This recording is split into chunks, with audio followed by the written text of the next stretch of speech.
ప్రతిరోజు సాయంకాల ప్రార్థన. ప్రభువు నామమున మీకందరికీ శుభములు. ఈ సాయంకాలము దేవుని మహిమ కొరకు మనము ఏకమై ఆయనను ఆరాధించడానికి వచ్చినందుకు ఆయనకే స్తుతులు చెల్లిద్దాం. ఆయన మనలను చీకటిలో నుండి తన ఆశ్చర్యకరమైన వెలుగులోనికి పిలిచినవాడు గనుక తన ఉత్తమ గుణములను ప్రచురించినట్లు మీరు ఏర్పరచబడిన వంశము, రాజ సంబంధమైన యాజక సమూహము, పరిశుద్ధ జనము, దేవుని సొత్తైన ప్రజలు అయి ఉన్నారు. 1 పేతురు 2:9. అవును మిత్రులారా, మనము ఆయన సొంత ప్రజలం. ఈ గొప్ప దేవుని మనం ఆరాధిద్దాం. ఆరాధనా నీకే స్తోత్రమయా, ఆరాధనా నీకే ఘనతయా, ఆరాధనా నీకే స్తోత్రమయా, ఆరాధనా నీకే ఘనతయా.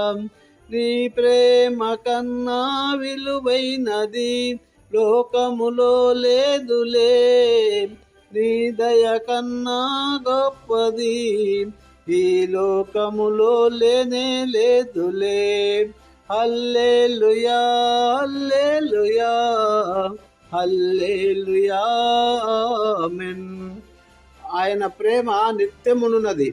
కీర్తనల గ్రంథము 107:1 ఇలా ఉంది: యెహోవా మంచివాడు, ఆయన కృప నిరంతరమును, ఆయన కృతజ్ఞతాస్తుతులు చెల్లించుడి. నిజమే, ఆయన కృప ప్రతి నిత్యము మనపై నిలిచి ఉంది. గడిచిన పగలంతా మనల్ని కాచి కాపాడిన ఆయన కృతజ్ఞతలు చెప్పడానికి ఈ సమయము అనువైనది.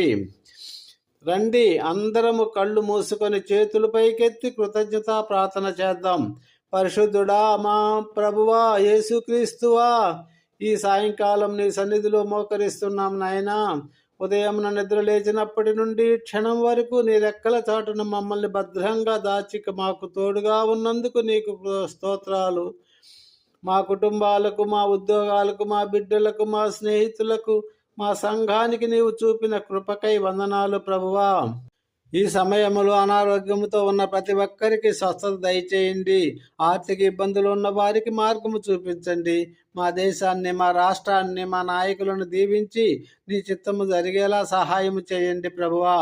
ఈ సమయంలో నిరుత్సాహంలో ఉన్న వారికి ప్రోత్సాహము, బలహీనంగా ఉన్న వారికి బలము, మార్గము తెలియని వారికి నీ మార్గదర్శకత్వము దయచేయమని వేడుకుంటున్నాం.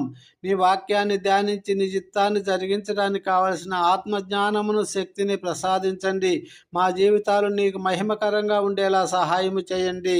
ఈ సాయంకాలం మన ప్రార్థనలు ఆలకించినందుకు నీకు వందనాలు. ప్రభువైన యేసుక్రీస్తు కృపయు, దేవుని ప్రేమయు, పరిశుద్ధాత్మ సహవాసమును